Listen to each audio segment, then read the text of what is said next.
No. Yes, you do. Who? Mrs. Imhoff, Vice President of the United States, who goes by her maiden name, Miss Kamala? Kamala Harris.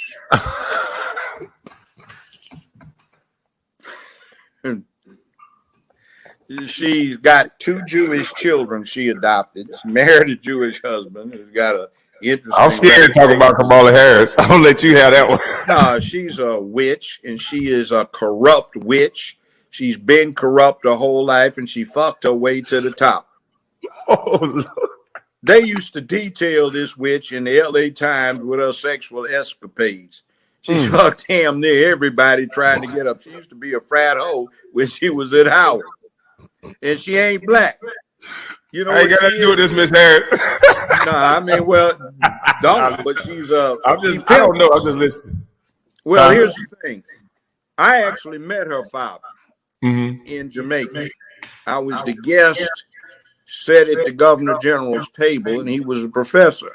Okay. And he represents as a Hindu Brahmin.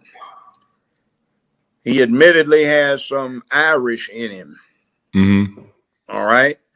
The person that Kamala Harris is saying is her black great-grandmother is, in fact, according to Daddy, in an article he wrote, which has now been cleaned up on the online edition of that magazine, was a Hindu house servant, not a black woman. So her mother is listed on her birth certificate as Caucasian, even though she's dark. But she's a Hindu Brahmin Tamil caste. Now, interestingly, do you know what the anthropological name is for what Kamala Harris and her parents are? No, sir. Indo hyphen Aryan. See, they are Indo-Aryans from the from India. So you get the Aryan Brotherhood, the Aryan Nation. What's going on is the Aryans, they claim to be one with, look like Queen Harris. You know, I guess what she did is, you know, LA Times ranks her out. I was out in LA, you know, when she was really I can see this article. Before that, she got out and they ran a thing that when she went to law school, Willie Brown, that was his mistress. They used to have guards. I heard about that, though. Where they had one I loved. It was a scene, Willie Brown sitting behind a desk with his tongue hang out, and Kamala is raising up after doing him, you know. And they ran this thing where he got her a job with a medical supply company that did business with the city of San Francisco. He got her a gig for 15 hours a week. For $72,000 a year, and you have to understand that was 35 years ago. And then when they carried a thing where she moved up to 20 hours a week, she getting paid $120,000 for a part-time gig, and he bought her a 750i BMW. She was earning that. So then she had this thing where she was trying to get on with this big firm they wouldn't hire, so she started screwing one of your buddies, an NBA player who was their biggest client. So she got hired. So then they ran a scandal sheet on her where she was trying to get on with the DA's office. So she started screwing the deputy chief DA to get on. So I did not vote for that damn fool that they had running against him.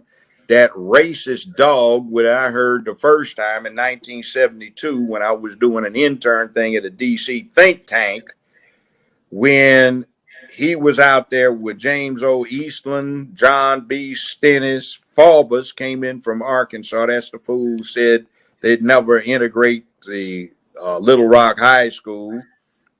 They had Wallace there, who was wheeled in, and they had Byrd, former Grand Dragon of the Klan, and they were talking about this young man who had a stupid-looking ducktail like he was back in the 1950s, was the last true yellow dog Dixiecrat. And they were talking about Joe Biden, who got up there, and when the speech he gave, I mean, I was really offended. I heard it right outside the state capitol building in Dover, which was a rundown, ransackled old house, 250 years old. And he said Negro children are like roaches. If they're allowed to integrate the schools, they will infest them and they will never be gotten out. Negro. Who said that? Joe Biden said that? Yeah, I heard it. Wow. Saw him. He said Negroes were animals and they turned the streets into jungles. And he and Senator Eastland had a plan where they could put all of these Negro animals in zoos. That bastard has been a racist dog, and he used to talk about he understood the Negro because he was raised in Delaware. And he said Delaware was a proud slave-owning state that basically copped out by not going with the South during the rebellion as it should have, because they were too close to D.C. to not be intimidated. So I listened to this racist dog. I kept up with him because I was practicing criminal law, and federal criminal trials became almost a lynch thing because in the federal system, thanks to Biden, Stennis, Eastland, and some other these yellow dog Dixiecrat races, what happens is they've set it up so you get tried by ambush if it is a criminal case, and if you are absolutely innocent, you don't know shit about what happened. Eastland and Stennis and Biden set something else up where they deliberately set the rules so that a prosecutor could knowingly